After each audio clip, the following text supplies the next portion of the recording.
Olá, meus caros irmãos e amigos, professores e alunos da Escola Dominical, pastores e companheiros de ministério, irmãos e irmãs que sempre nos acompanham neste canal, e a você que está nos conhecendo hoje, eu quero cumprimentar a todos vocês com a santa, gloriosa paz do nosso amado Salvador Jesus Cristo. Com alegria e com muito prazer, estamos aqui para vos transmitir o que será estudado no próximo domingo, na lição de número 6, quando estudaremos sobre santificação, comprometidos com a ética do Espírito. Neste trimestre, estamos falando sobre o verdadeiro pentecostalismo, a atualidade da doutrina bíblica sobre a atuação do Espírito Santo. Repetindo, o verdadeiro pentecostalismo, a atualidade da doutrina bíblica sobre a atuação do Espírito Santo.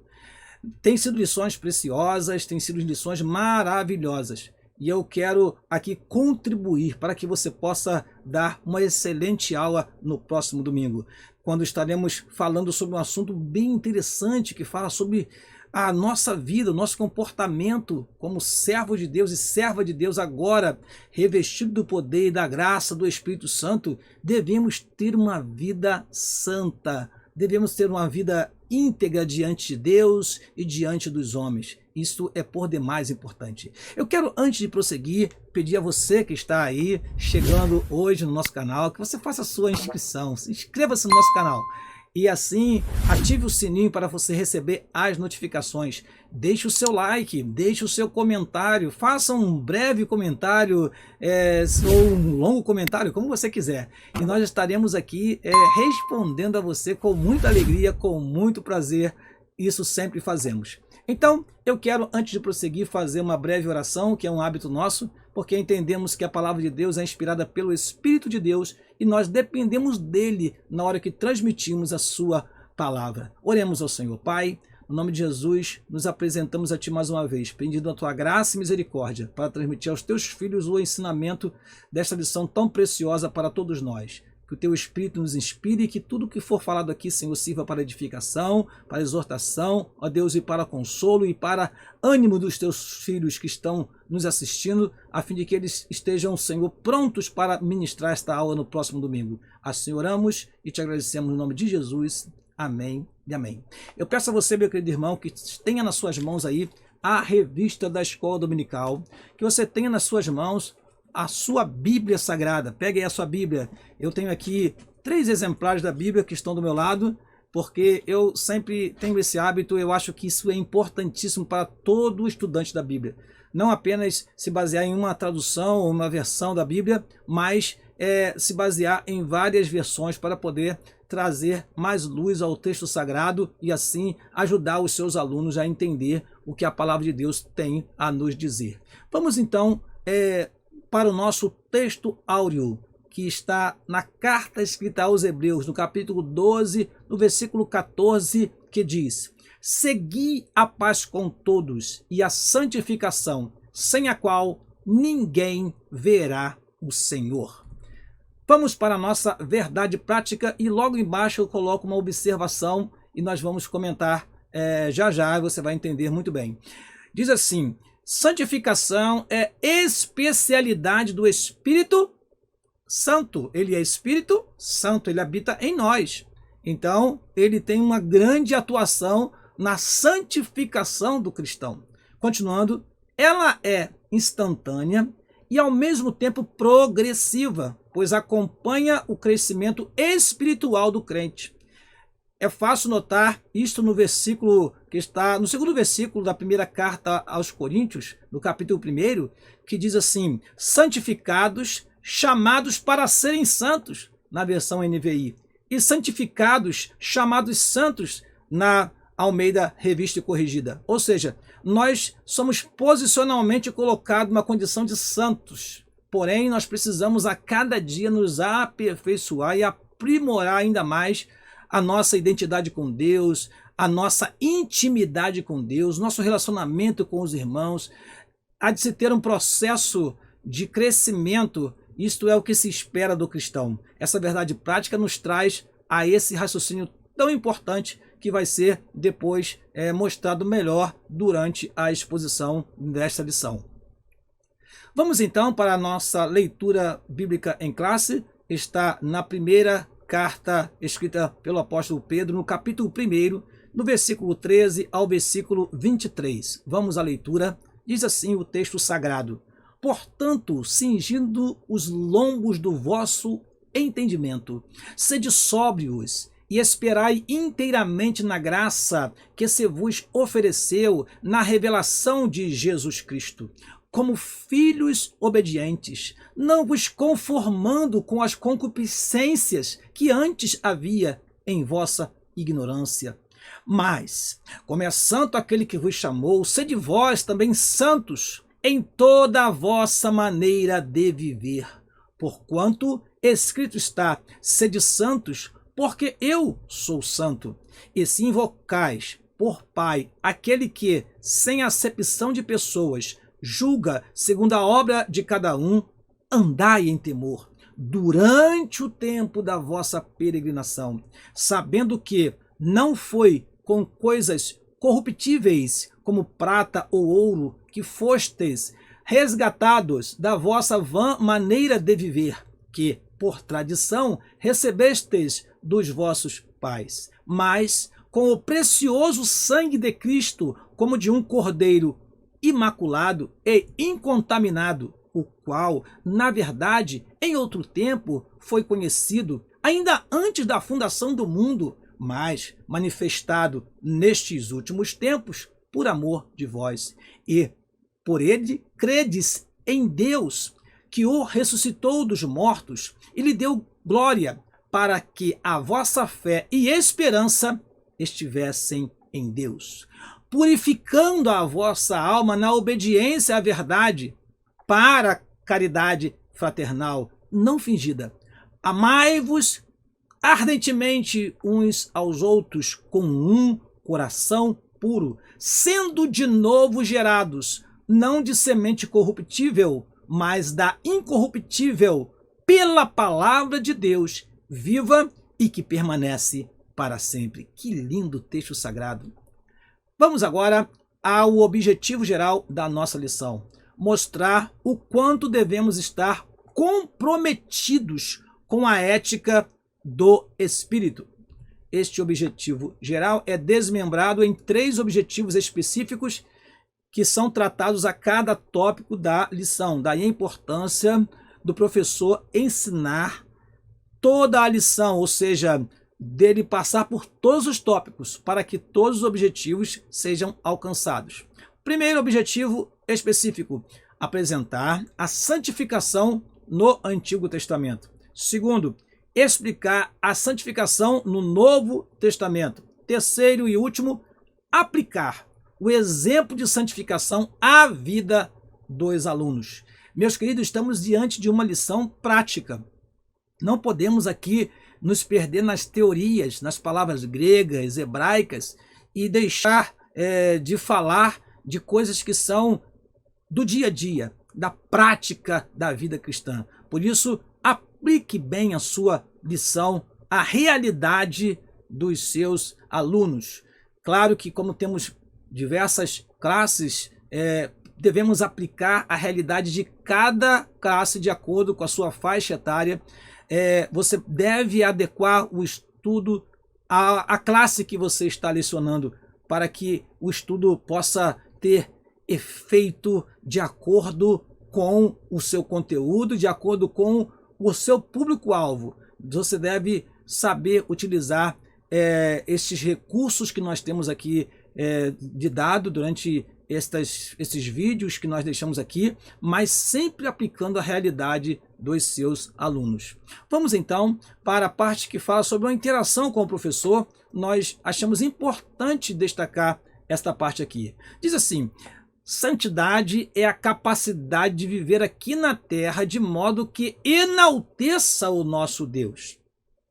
Sabemos que nós vivemos num mundo, irmãos, contaminado, um mundo de trevas, um mundo que cheira mal. Sim, o pecado, a malignidade está cada vez crescendo mais.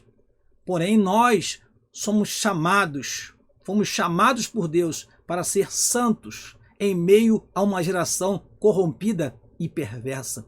Continuando, quem experimenta verdadeiramente um novo nascimento não se contenta em viver de maneira menos elevada do que preceitua o Santo Evangelho.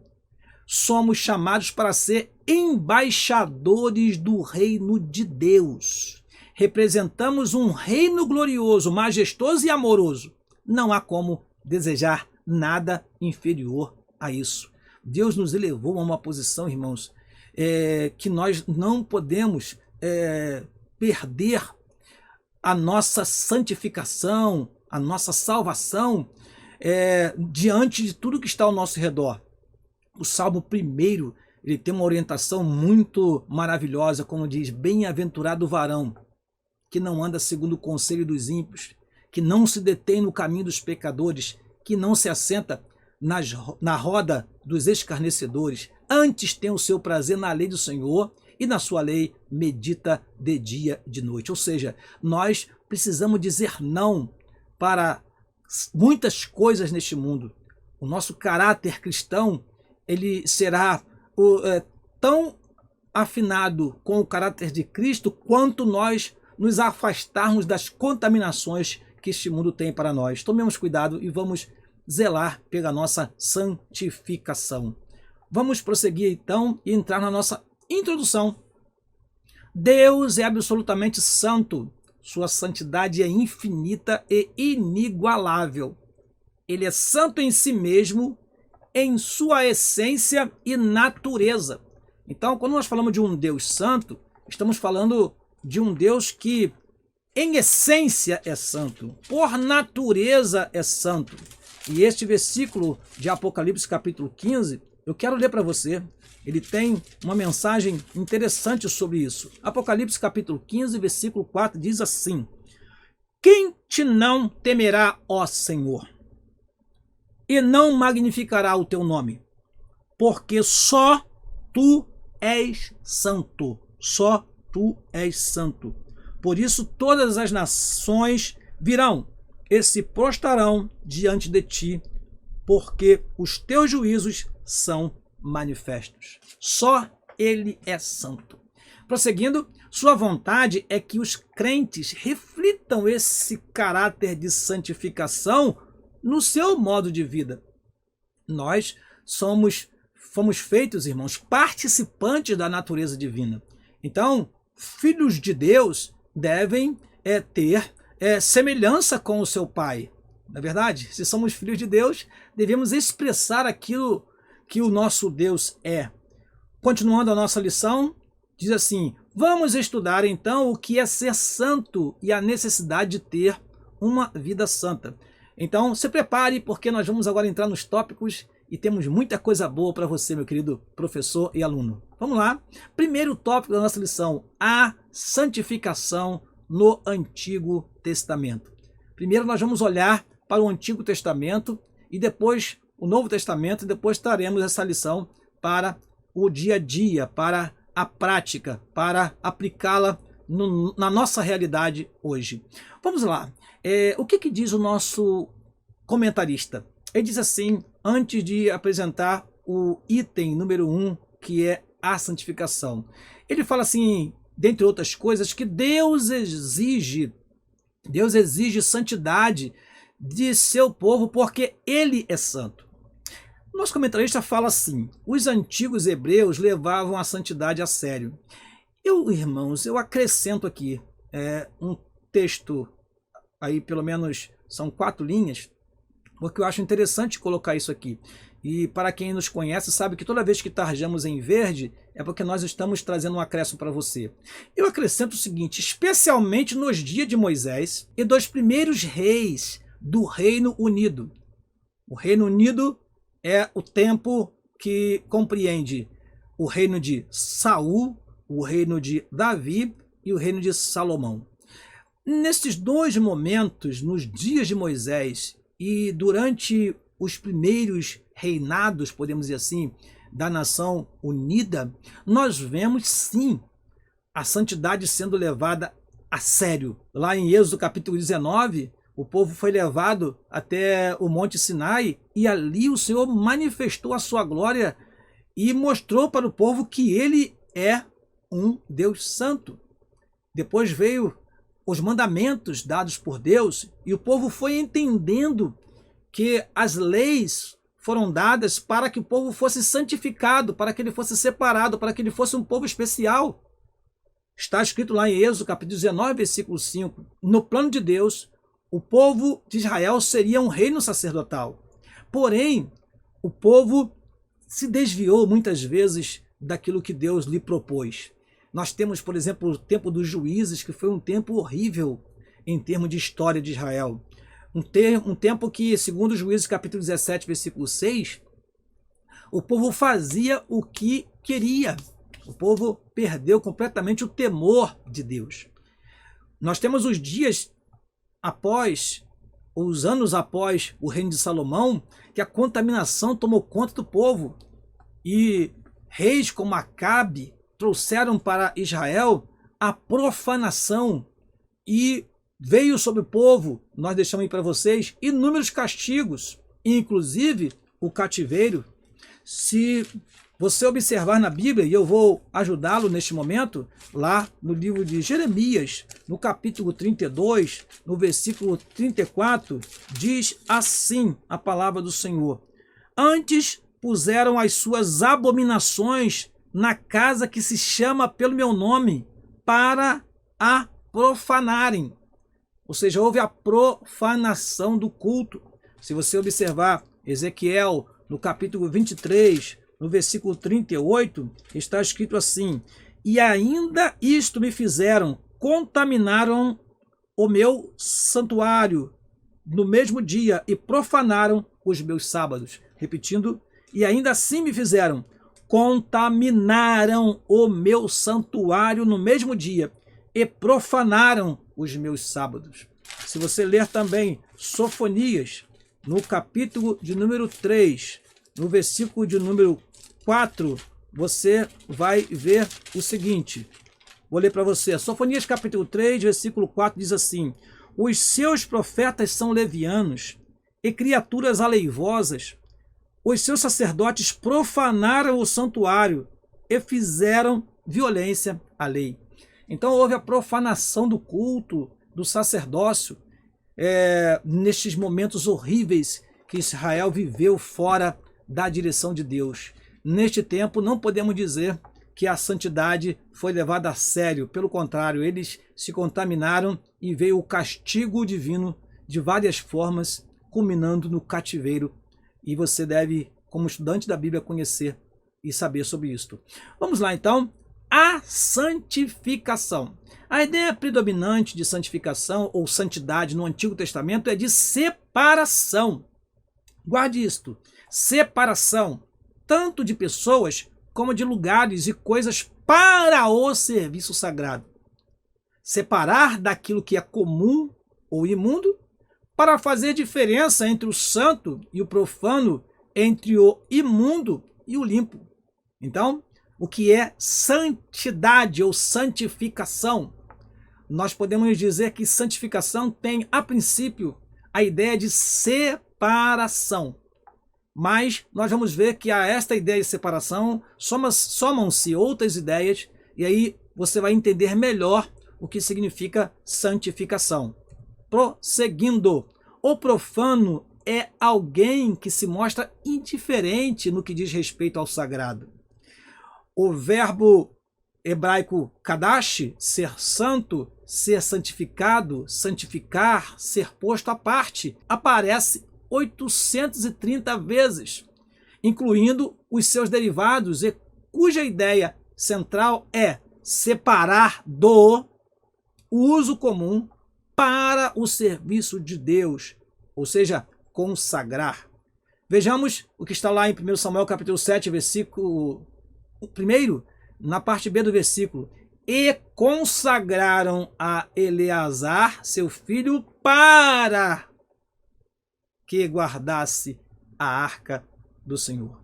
Então, já se soma a ideia de separar para, ou separar com um propósito. E nós vamos ver isso com mais clareza ainda no transcorrer desta aula. Prosseguindo, vamos ao item número 2 do primeiro tópico, E antes eu quero deixar para vocês uma observação e depois vamos frisar isso melhor ainda nas próximas telas. Cabe ressaltar que a purificação deve anteceder a consagração. Só deve ser consagrado aquilo que está limpo, purificado. Nós não podemos simplesmente separar e consagrar. Há um trabalho que deve ser feito de purificação, de limpeza, espiritualmente falando. Então a pessoa, vamos ser bem práticos, né? A pessoa vem do mundo. Enquanto ele estava lá no mundo, ele xingava palavrões durante quase todo o tempo. Então ele aceita Jesus como Salvador. Ele agora precisa ter uma linguagem sã e irrepreensível. E este processo de deixar de lado aqueles palavrões é um processo de purificação. Requer um esforço tanto da pessoa quanto a ação do Espírito Santo na sua vida. Então, não se pode consagrar assim que a pessoa se converteu, não, já está separado, então vamos agora consagrar. Não, é preciso um processo de limpeza espiritualmente falando. Nós chamamos isso de purificação. E vamos tratar disso nas próximas telas. Vamos seguir o que diz a nossa revista. A consagração é o item número 2, ainda do primeiro tópico. Consagração e santificação são termos distintos, porém, né, nós vamos ver o seguinte, que elas têm o mesmo significado em muitos textos sagrados. Diz assim o nosso comentarista, mas podem significar a mesma coisa dependendo do contexto. Por exemplo, nós temos para santificá-lo e nós temos para consagrá-lo, em versões diferentes da Bíblia. Trata-se de uma exigência justa e necessária para os sacerdotes levitas, ou seja, ser consagrado.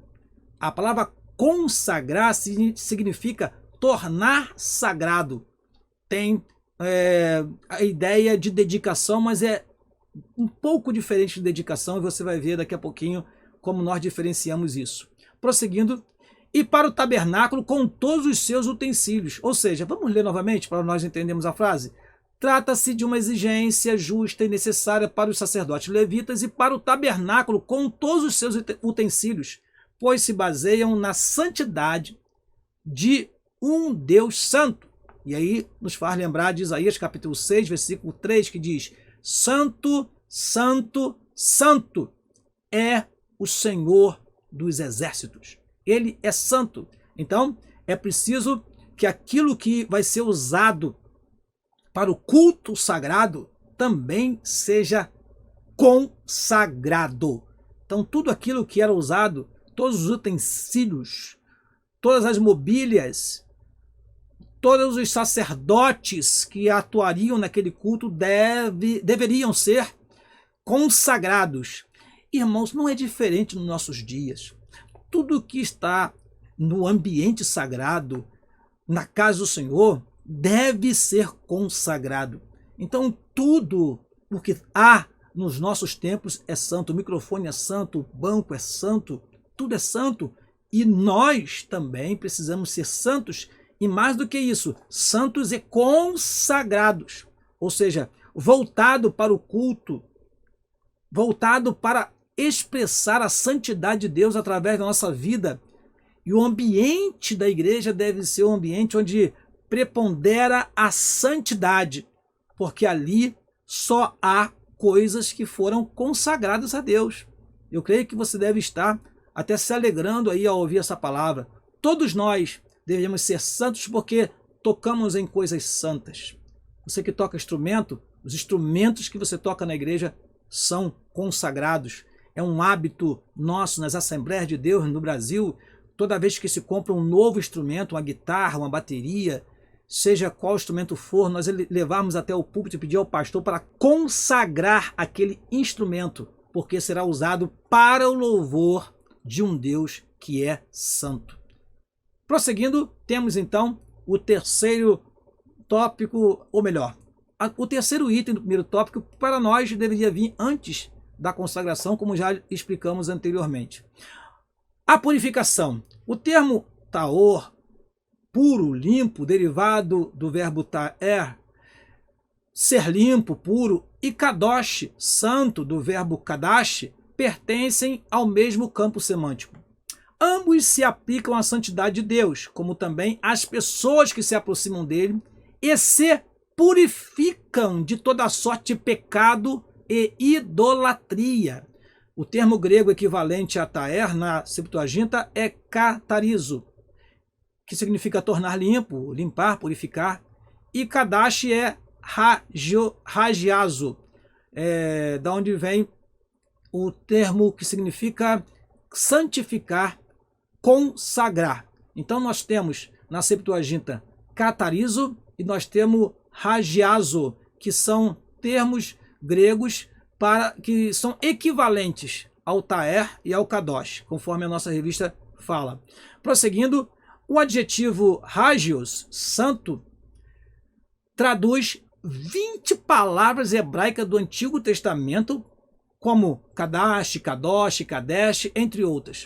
Então, no Novo Testamento, nós temos hagios, ou santo, que acaba traduzindo várias palavras do Antigo Testamento. Prosseguindo, são termos frequentes e importantes no Novo Testamento. Eu deixei para vocês mais um acréscimo, irmãos, importante, que eu achei importante colocar aqui. Em Levítico capítulo 8, quando nós observamos a consagração dos sacerdotes, o que nós observamos? Observamos que primeiro eles foram lavados, no versículo 6. Depois consagrados com azeite e sangue, no versículo 30, isso está descrito, você pode observar na sua Bíblia. Eu posso ler para você também, Levítico capítulo 8, porque nós precisamos dar a vocês esta informação que é muito importante. Aqui no versículo 6, e Moisés fez chegar Arão e a seus filhos e os lavou com água. Os lavou com água. O versículo 30 diz assim: tomou Moisés também do azeite da unção e do sangue que estava sobre o altar, e espargiu sobre Arão e sobre os seus vestidos, e sobre os seus filhos e sobre os vestidos de seus filhos com ele, e santificou a Arão e os seus vestidos, e seus filhos e os vestidos de seus filhos com ele. Então, tanto Arão quanto os seus filhos, quanto as suas vestes foram santificadas com azeite e com sangue. E aí, irmãos, nós lembramos desses três elementos importantes, né? Que são os meios de santificação, que é a palavra de Deus, que está escrito lá em João, no capítulo 17, versículo 17, santifica-os na verdade, a tua palavra é a verdade. O Espírito Santo, que diz lá em Romanos, no capítulo 15, versículo 16, o seguinte, eu quero aproveitar e ler para você também este versículo. Romanos capítulo 15, versículo 16, diz assim, que seja ministro de Jesus Cristo entre os gentios, ministrando o evangelho de Deus, para que seja agradável a oferta dos gentios, santificada pelo Espírito Santo. E nós temos na carta aos Hebreus, no capítulo 10, no versículo 29, o seguinte. Se você tem a sua Bíblia aí, desfolhe comigo e leia, por favor. Hebreus, capítulo 10, versículo 29, diz assim: de quanto maior castigo cuidais vós, será julgado merecedor aquele que pisar o Filho de Deus e tiver por profano o sangue do testamento com que foi santificado e fizer agravo ao Espírito da graça. Então, esses três meios de santificação estão na Bíblia Sagrada: a palavra, o Espírito e o sangue de Jesus. Depois o nosso comentarista fala sobre isso, mas eu gostaria de associar isso aqui ao que aconteceu na consagração dos sacerdotes e de Arão, porque eles foram lavados, eles foram consagrados com azeite e sangue. Isso nos lembra a palavra, o Espírito e o sangue de Jesus, que são conhecidos como os três meios de santificação do cristão. Vamos então para um resumo que eu deixo para você aqui. Não tem na nossa lição, não tem na nossa revista. Isso é um presente nosso para você. O que é santificação, afinal de contas, pastor Daniel? Você pode estar me perguntando. Eu posso resumir para você o seguinte, lendo apenas as palavras que estão tarjadas em verde. É separado de, purificado de, consagrado a, dedicado a e servir e honrar a Deus em todo o tempo. Vamos lá então, explicar melhor?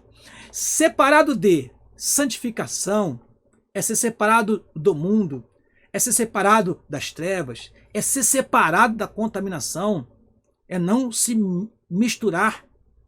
É claro que não estamos falando aqui de separação física, porque o nosso Senhor Jesus Cristo foi santo e durante a sua trajetória aqui na terra, e diz a Bíblia que não houve engano algum na sua boca, ou seja, a santidade de Jesus não o fez se isolar das pessoas, pelo contrário, ele se aproximou daquelas pessoas que mais necessitavam da salvação. Então, separado do mundo, separado das trevas, da contaminação, mas também purificado de, porque enquanto você estava no mundo, você estava vivendo em meio a pecados, maus pensamentos, palavras torpes, vícios. Agora você precisa ser purificado. Purificado dos pecados, purificado dos maus pensamentos, das palavras torpes, dos vícios. Para então ser consagrado a, tornar-se sagrado no sentido de você agora faz parte do culto que é santo. Consagrado a Deus, consagrado ao ministério. Os pastores, assim como nós somos, são consagrados ao santo ministério. Você agora é um pastor, é um ministro de Deus. Então, você é consagrado. Mas há uma diferença de consagrado para dedicado. E eu chamo a atenção de você para essa diferença. Consagrado a, mas dedicado a também. Dedicado o quê? Ao culto. Dedicado ao seu chamado. Então nós devemos trabalhar, irmãos, para Deus com esmero, com cuidado, com devoção. Você tem que se dedicar. Inclusive, os nossos professores, está escrito na Bíblia, que o que ensina, que haja dedicação ao ensino. Você não pode, meu querido irmão, ir com qualquer aula para os seus alunos. Dedique-se. Isso faz parte do processo, né, como nós entendemos aqui nesta lição, da santificação, e faz parte também do exercício do ministério do ensinador. Está sempre se dedicando, sempre se aprimorando, procurando sempre levar os seus alunos ao conhecimento da verdade sagrada, no nosso caso, como professores da escola dominical. E por último, irmãos, não podemos deixar de lado o serviço, a honra, a adoração a Deus em todo o tempo. Santificação, então, é um processo, sim, mas que deve nos levar a um serviço de adoração e louvor a Deus. Separado de, purificado de, consagrado a, dedicado a, e por último, sempre dispostos a servir e honrar a Deus em todo tempo. O segundo tópico da nossa lição fala sobre a santificação no Novo Testamento. O nosso comentarista sempre faz um comentário antes dos itens e eu pensei apenas nessa parte. Na Nova Aliança, santificação é a semelhança do caráter de Cristo e o efeito real da salvação na vida cristã. O que é a santificação no Novo Testamento? É como entender a santificação no Novo Testamento. É isso que a revista vai nos trazer. No Antigo Testamento estava associado à separação, a santificação estava associada à separação, à consagração de elementos para o culto, a ter um lugar reservado para o culto, o templo sagrado. Mas agora, quem é o templo? O templo somos nós, o templo do Espírito Santo. Então, o que é ser santo no sentido próprio da palavra no Novo Testamento e que se estende até os nossos dias? Vamos lá? Primeira coisa que o nosso comentarista trata é que a santificação no Novo Testamento ela se mostra como uma obra da Trindade. O Novo Testamento torna explícito o que antes estava implícito no Antigo.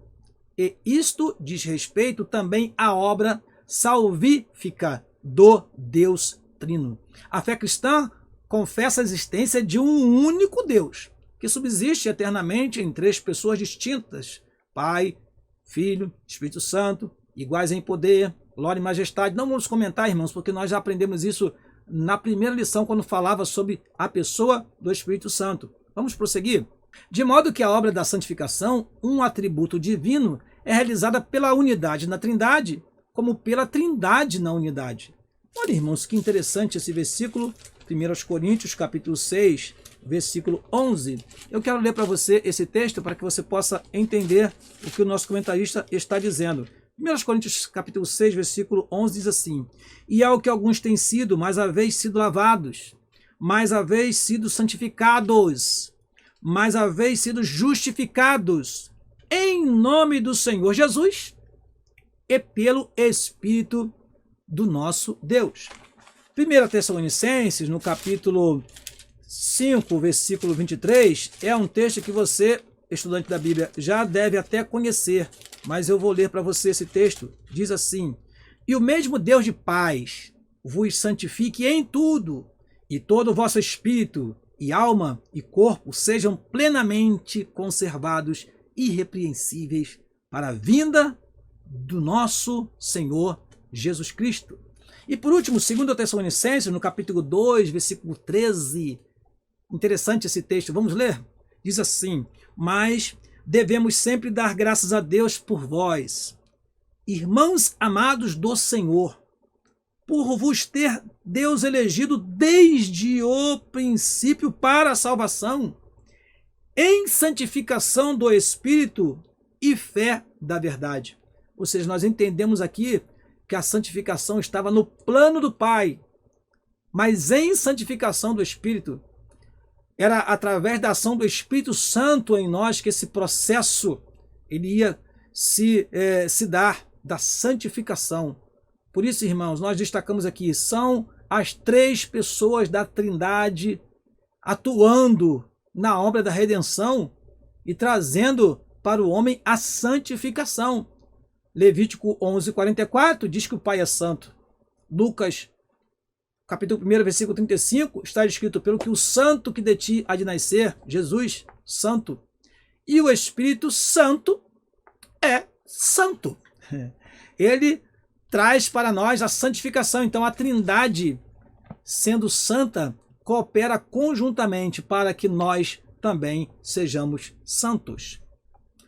Vamos então ao segundo item do segundo tópico, natureza da santificação.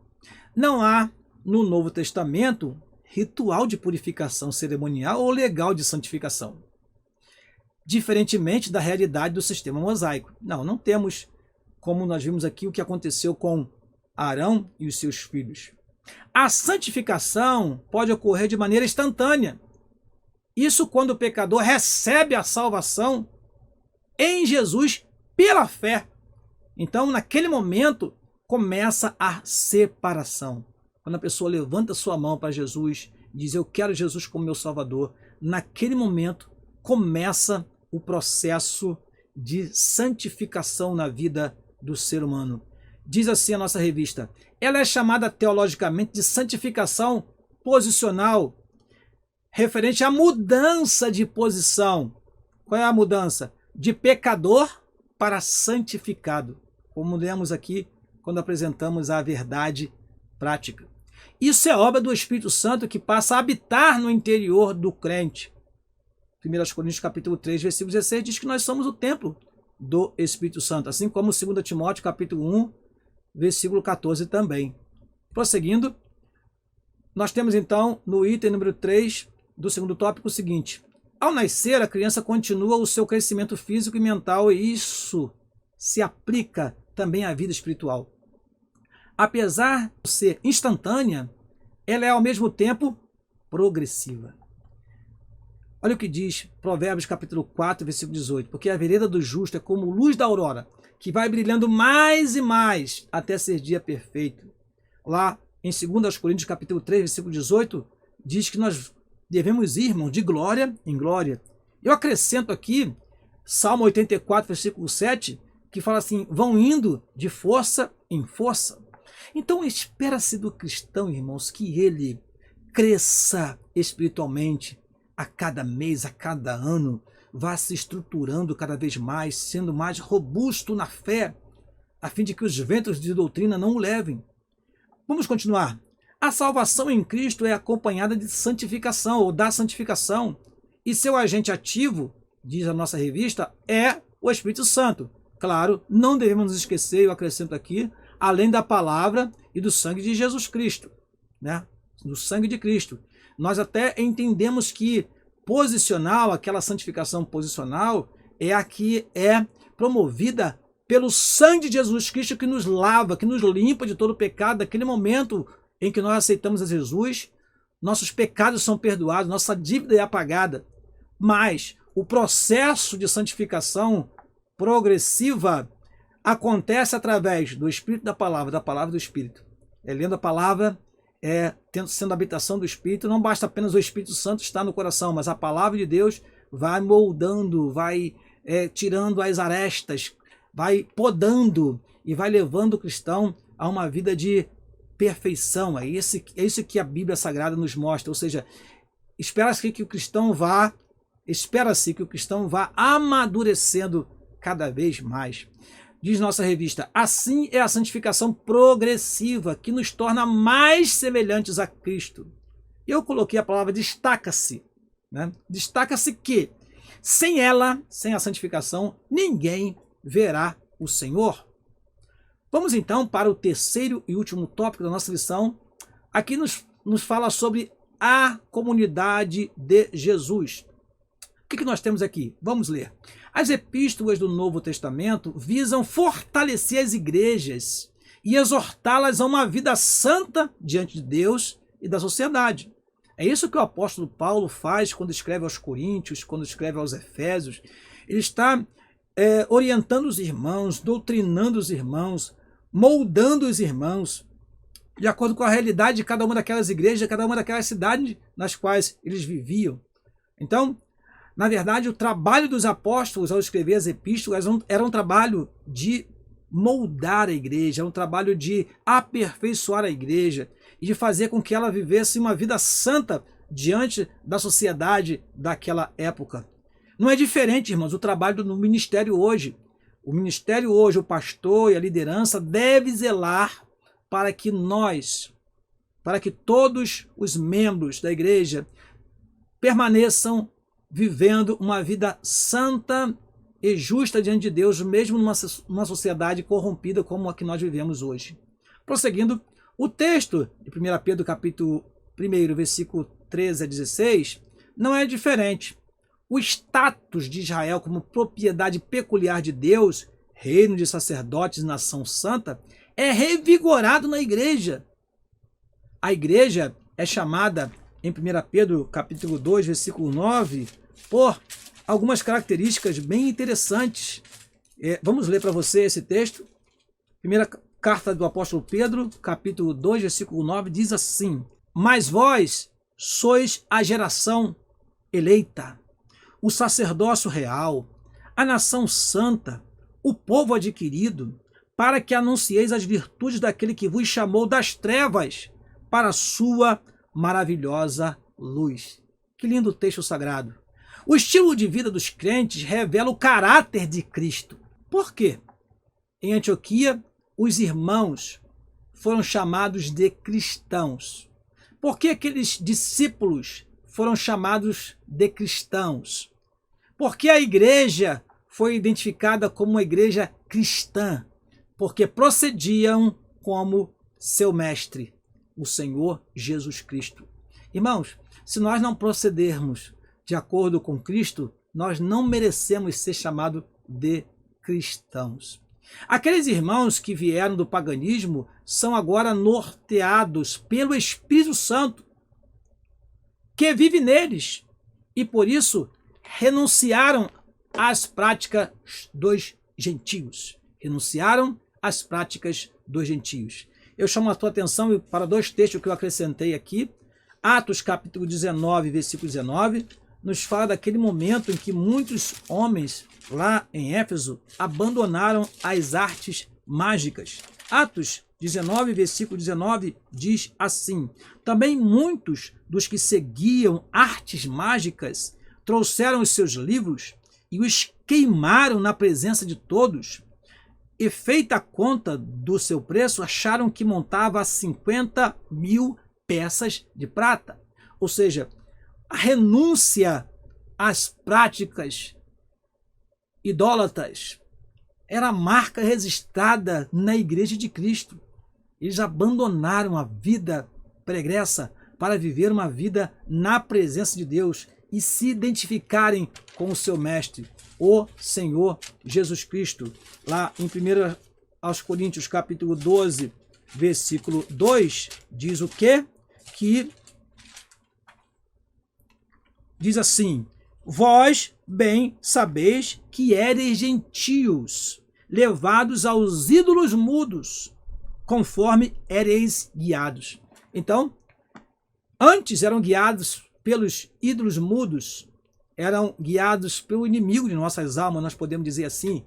O inimigo os escravizava. Agora são servos de Deus e são norteados, dirigidos, impulsionados, capacitados e cheios do Espírito Santo de Deus. Vamos ao segundo item do terceiro tópico, uma vida santificada. Somos santificados pela palavra. Aí o nosso comentarista colocou aquele versículo que nós já citamos, pelo sangue do Senhor Jesus Cristo e pelo Espírito. Podemos afirmar, como Donald G., que a santificação é a semelhança do caráter de Cristo, ou seja, é o efeito real da salvação, através do qual a própria vida de Cristo permanece para sempre na vida e no caráter do crente. Então, nós aprendemos que ser santo é ser semelhante a Cristo e seguir tudo aquilo que ele deixou para nós como ensinamento, como cuidado que devemos ter com a nossa vida e também seguindo aquilo que foi deixado pelos apóstolos, Paulo e Pedro, Judas, Tiago, homens de Deus que deixaram para nós instruções preciosas sobre o cuidado que devemos ter com a nossa vida espiritual. Diz assim o nosso comentarista: Deus é santo e por isso exige santidade do seu povo. Lá na leitura bíblica em classe nós lemos: mas, como é santo aquele que vos chamou, sede vós também santos em toda a vossa maneira de viver. Preste atenção nisso, irmão. Toda a vossa maneira de viver. Porquanto escrito está: sede santos, porque eu sou santo. Eu deixo uma pergunta para os queridos irmãos e para que você possa fazer na sua classe. E espere a resposta, por favor. Quais os resultados práticos de uma vida santificada? Quais os resultados práticos de uma vida santificada? Como age, como fala, como anda, como se veste o santo? Como trata as pessoas? Como interage na sua família? Como vivem entre os seus irmãos? Como lidar, como se comportar diante de uma mentira, diante de uma falsidade, diante de um engano? Como vai se comportar diante de um patrão que não teme a Deus, diante de uma patroa que não teme a Deus? São reflexões importantes para fazermos durante a nossa aula no próximo domingo. Vamos então ao terceiro e último item do terceiro tópico. O que é ética? O termo vem da palavra ethos, que significa hábito ou costume, e aparece uma só vez no Novo Testamento. As más conversações corrompem os bons costumes. Aí está até no plural, a nossa revista fala disso. Então, irmãos, aqui não tem espaço para nós falarmos muito sobre ética, porque o assunto é bastante vasto, mas está no título da nossa lição: santificação, comprometidos com a ética do Espírito. Então é importante abordarmos isso. Nosso comentarista fala que a ética cristã é o quê? É um estudo sistemático sobre os princípios e as práticas do que é certo e errado à luz das Sagradas Escrituras. Ética é entendida, irmãos, como uma reflexão sobre o que é certo, o que é errado, o que é bom e o que é mal. A todo instante nós estamos fazendo este juízo, este julgamento das práticas que se cometem, que se fazem no dia a dia, né? Isto é certo? Isto é errado? Isto é justo? Isto não é justo? Isso é bom? Isto é mal? Então, a reflexão sobre isto chama-se ética. Mas ética cristã significa o quê? Buscar na palavra de Deus os fundamentos, os princípios para uma vida de conduta correta diante de Deus. Então, trata-se da parte da teologia que estuda o padrão de conduta conforme a vontade de Deus. E aí eu deixo mais uma vez em verdinho para você o seguinte: como conhecer a vontade de Deus e ser orientado por ela? A minha resposta é simples, mas ela pode ser mais elaborada. Você pode melhorar esta resposta se você desejar. Eu vejo assim: através do conhecimento das regras de conduta do cristão apresentadas na palavra de Deus, em especial nos evangelhos e nas epístolas, e, eu acrescento aqui, da cooperação diária do Espírito em nosso interior, direcionando-nos. Então nós precisamos da palavra de Deus e nós precisamos da presença e da operação do Espírito Santo em nossa vida, e isso não pode ser, irmãos, esporadicamente, porque o Espírito Santo foi derramado sobre nós, ele veio para estar conosco e em nós. Talvez você esteja perguntando assim: e o que isso tem a ver com o verdadeiro pentecostalismo? Interessante, irmãos, porque uma das preocupações nossas é fazer com que não saiamos, né, não fujamos do tema da lição e do tema do trimestre. Nosso trimestre fala sobre o verdadeiro pentecostalismo. Como associar este ensino, isso que acabamos de falar sobre a santidade na vida do cristão, ao ensino sobre o verdadeiro pentecostalismo? A resposta eu encontrei lá no subsídio teológico da lição, um texto de Donald G. Ele diz o seguinte, vou ler bem devagar para você entender. É impossível e não há base bíblica para se crer que um avivamento que só recebe o Espírito Santo como inspirador da palavra ou da ação e não da santificação pessoal também, continue no seu poder. Ou seja, queremos um avivamento? Queremos. Queremos entender o que é o verdadeiro avivamento? Sim. Mas esse avivamento só vai se perpetuar, ele só vai dar continuidade mesmo se nós mantivermos a nossa vida santificada. E aí nós entendemos, irmãos, porque muitos avivamentos, eles logo se acabam, ou logo acabam.